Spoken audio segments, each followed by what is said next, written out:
Hi, good afternoon, class. This is the lecture for April 24th, and we are going to be in our grammar book, and we're going to go to Unit 14.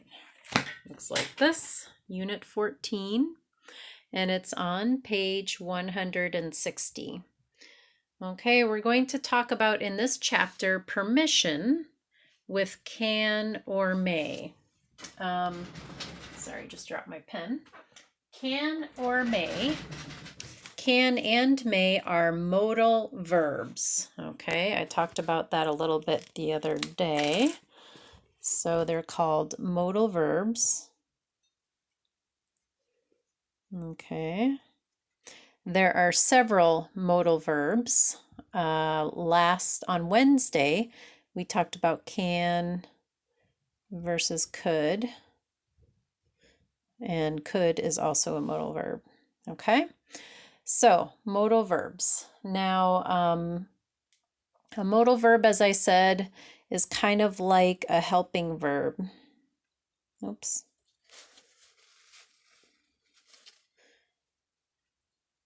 Okay. So it needs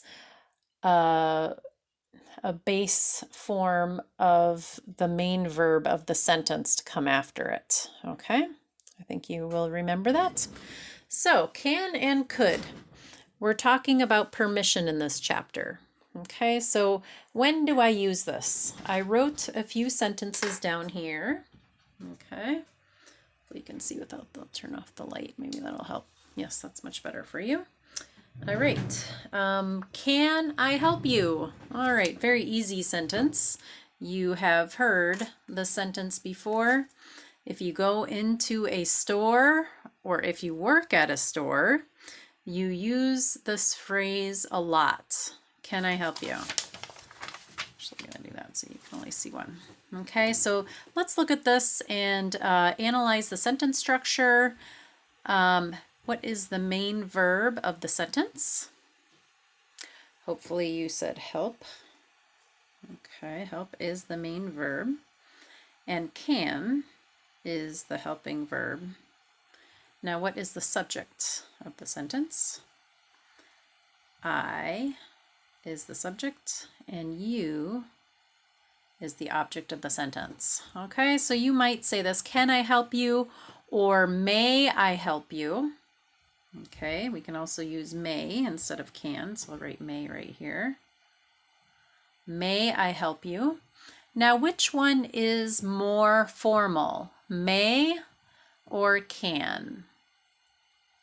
If you said may, you are correct. May I help you? Or any question with may is more formal. Okay, let's look at the next one.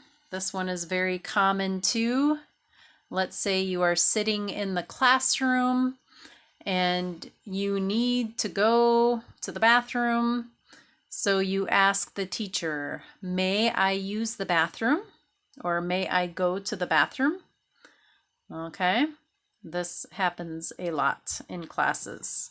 So just picture in your mind what the main verb is, what the modal verb is, and what the subject is. Okay, if you said the main verb is use, the subject is I, and may is the helping verb, you are correct. Bathroom is the object. Okay, all right, so these are both very common questions. Next. All right, this one, you may read for a while before going to bed. Okay, so picture a little child, maybe in 3rd or 4th grade in elementary school, and they ask their mom, can I stay up later? She may answer like this, you may read for a while before going to bed, which means that the child can sit and read a book. All right, so the first two sentences here were questions, because we use can and may predominantly as a question, but we also use it for permission, to give our permission or consent. Okay, so just think in your head where the subject and the verb is. And now I will write it. Read is the verb, may is our helping verb, and you is the subject. Okay. All right, next one here. You can be my guest at the party. All right, so let's say you were invited to a wedding and they invited you with someone else. So there are two people who can go to this party, this wedding party, and a friend of yours really wants to go to the wedding. So you say, well, you give them permission. You can be my guest at the party. Okay, so it's like giving permission. All right, so what is the main verb in the sentence? And the subject? Okay, this one's a little difficult because we have the verb to be here. That is the main verb. Okay, so hopefully you found that, but this just goes to show when you have a modal verb like can or may, we are in the base form here. Okay, you is the subject. Okay, my guest is the object. All right, next one. All right, I might say this to you. I might say, now that we are online and I am your professor, I might say, well, I will answer my phone, but whenever you call, I will answer my phone whenever you call, but you may not call me after 11 p.m. So I am not giving you permission to call me. Okay, so we usually write it as may not. There's really no mayn't. That doesn't exist as far as I know. No, it doesn't. So let's cross that out. Doesn't exist. You cannot hyphenate it. Put these two together.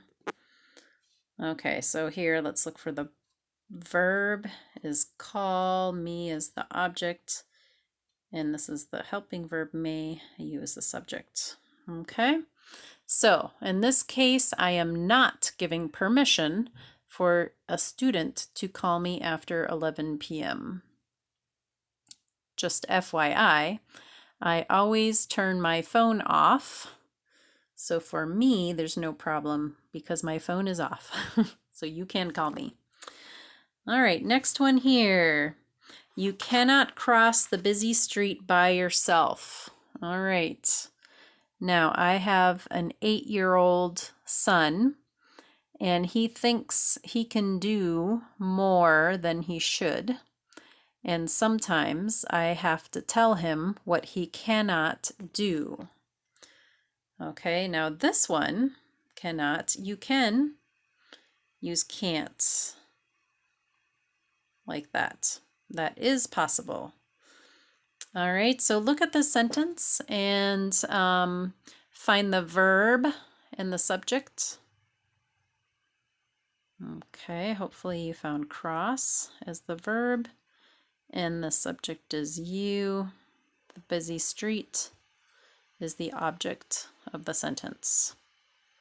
All right, so in the book, there will be exercises from Unit 14 that will be due next week, but I wanted to lecture on this today because next week we start our next essay, the process essay.